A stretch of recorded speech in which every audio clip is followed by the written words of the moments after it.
يا أهل الركاب اللي توجهتوا بها يم الشمال، ودوا سلامي والتحية والبيوت التالية لأهل السلوم الحاتمية والمواقف الجزائر، قبيلة تاريخها تضرب بها الأمثالية. سلامي يا شمر مقر الجود وزحول الرجال، عزوة وقفاتها مثل الجبال العالية. شمر سطر شمر ظفر واسم على معنى يقال، مجد عظيم من العصور الماضية للتالية. يشكر مواقفهم شديد الكرب في سود الليالي، ساعة الفزعة يعطون الجحيم الصالية. ليان اخاهم داعي النخوة وطوح بالعقاب، جاته معاوين السعد من حينها زلفالية.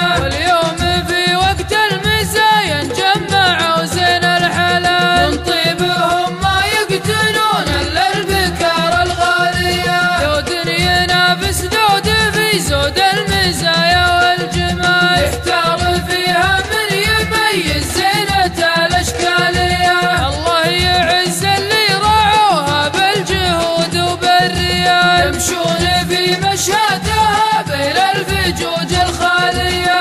أقولها وأنا من الهيلة مروين الصقال، العزوة اللي فعلها من خيرة الأفعالية. أهل الثلاث البيض من ماضى السنين ولا نزال، نقلط الحيل السمان وننطم العيالية. واختامها بيت يبي يبقى معي في كل حال، أردده ويرددون الساير العقالية. يوم إن معرفة النشامة تاج عز وراس مال، معرفة شمر كنوز أغرى من الأموالية. يوم إن معرفة النشامة تاج عز وراس مال.